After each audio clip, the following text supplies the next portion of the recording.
안녕하세요. 제이풀 빌리지의 마직물 교육입니다. 오늘은 여러분과 함께 이혼에 대한 이야기를 좀 해볼까 합니다. OECD 국가 중에서 우리나라가 이혼율 1위인 건 아시죠? 세 쌍 중에서 한 쌍은 이혼을 했고, 한 쌍은 별거 중이고, 한 쌍은 속으로 이혼을 생각하며 산다고 합니다. 이게 코로나 전에 발표였습니다.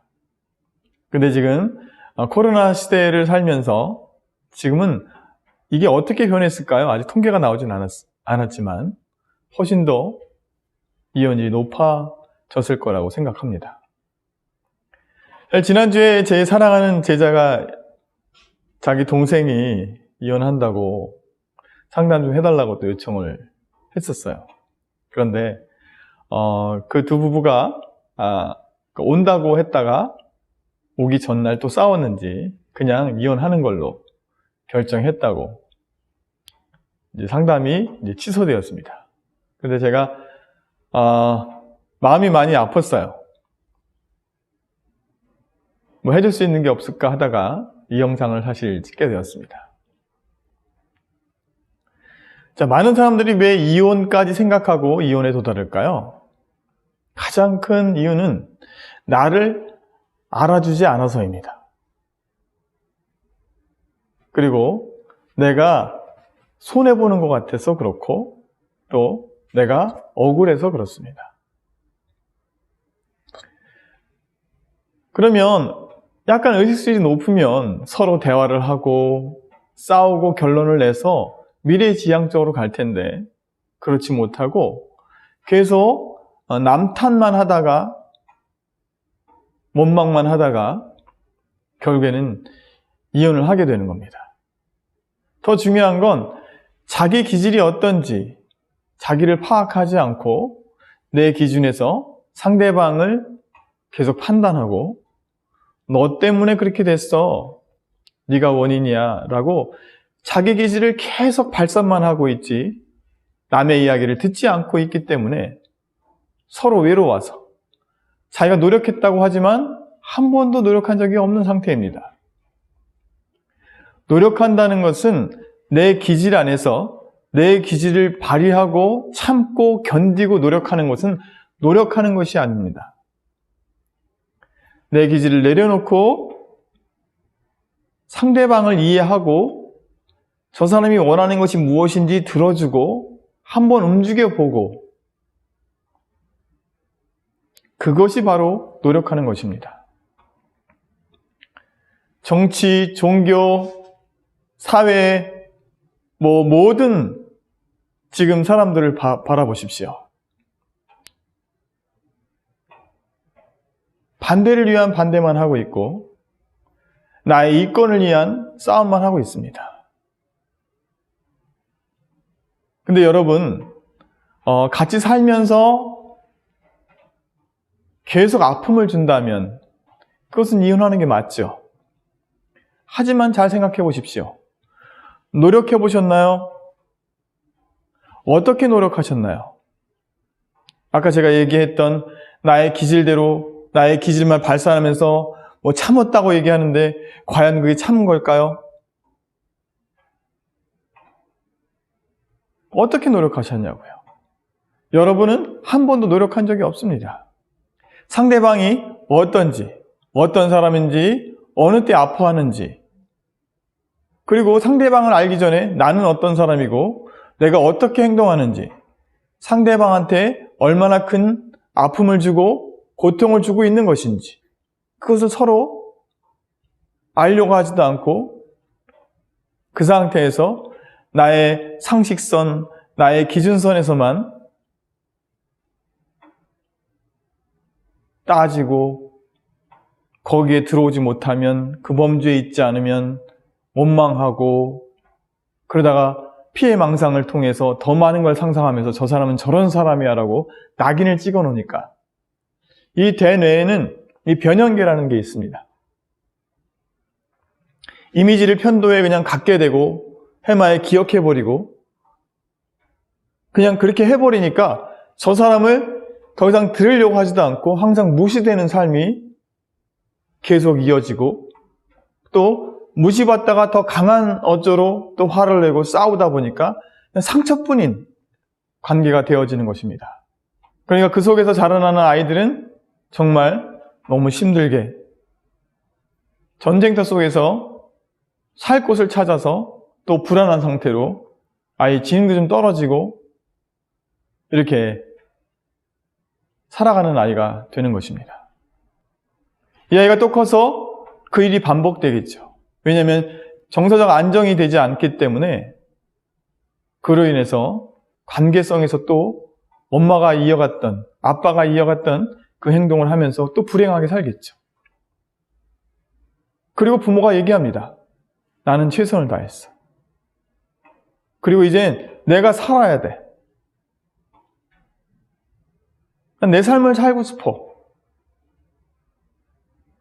이런 이야기를 하면서 이혼을 하고 자기 멋대로 살아가는 것입니다. 네, 이혼하십시오. 좋습니다. 꼭 같이 사는 것만이 답은 아닙니다. 하지만 이 영상을 보시는 분이라면 노력은 한번 해보십시오. 스탑. 여러분 스타일의 노력이 아니라 다른 방법의 노력입니다. 일단 첫 번째, 내 자신이 어떤 형태의 사람인지, 어느 때 화가 많이 나고 내가 어떤 피해망상을 갖고 있고 내가 원망을 하고 있고 뭐 이런 나를 먼저 알아보고, 그 다음에 내가 반려자로 선택했던 동반자를 한번 알아보는 거죠. 저 사람은 어떤 걸 좋아하고 어떤 때 안 좋아지고 어떤 때 문제가 생기고 뭐 이런 거죠. 그 다음에 내 자녀에 대해서도 우리 자녀가 어느 때 어떻게 좋아하고 어느 때 힘들어하는지 좀 관찰하고 남을 좀 돌아보는 시간을 가져야 될 것입니다. 근데 지금 상태가 지금 상당히 낮아 있기 때문에 여러분 스스로 되지 않습니다. 반드시 전문 기관을 찾아가고 집단 상담을 받는 것을 추천합니다. 그렇게 최선을 다하고 그 상담을 한 번, 두 번 갖고는 되지 않습니다. 끊임없이 행동 수정을 하면서 6개월 이상, 최소한 1년 정도, 2년까지 여러분한테 강추드립니다.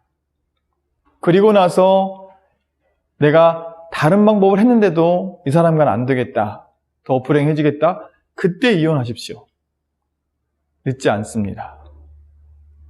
내 자녀를 위해서 그 정도는 해야 되지 않습니까? 언제까지 내 얘기만 할 것입니까? 자, 그럼 묻겠습니다. 여러분이 새로운 사람을 만나면 과연 행복하게 살 수 있을까요?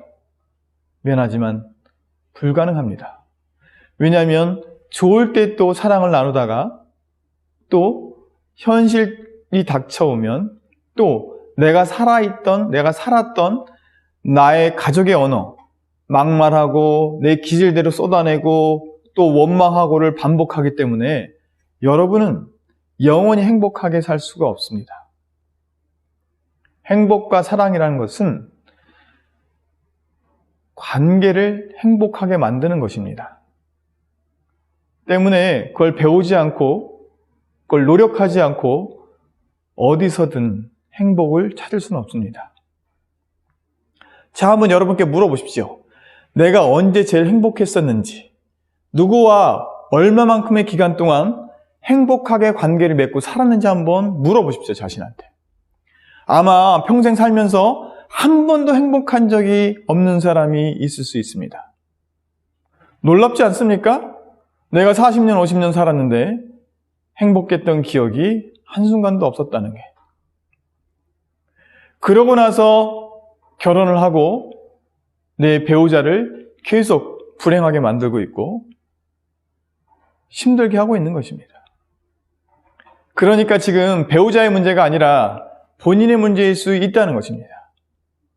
또 한 가지 묻겠습니다. 여러분으로 인해서 누군가가 행복해진 적이 있습니까?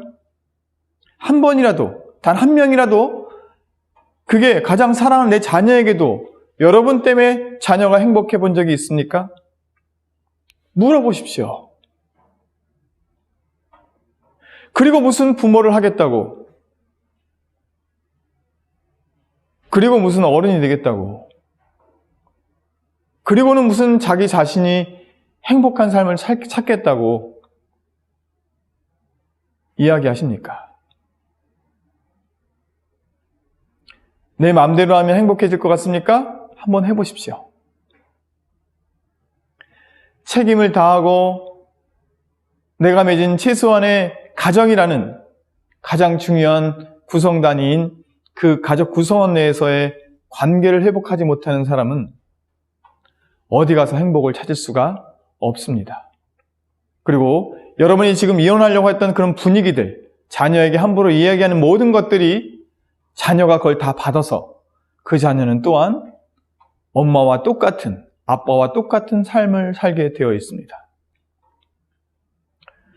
내가 좀 너무 안타까워서 강의가 좀 길어졌습니다. 여러분, 이혼, 여러분 자유입니다. 또 이혼이 나쁜 것만은 아닙니다.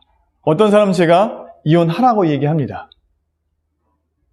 그게 누구냐면 자기 방법이 아닌 다른 방법으로 상대방을 이해하는 방법으로 최선을 다했을 때, 그때 여러분이 할 일을 다 했으면 이혼해도 된다고 얘기합니다.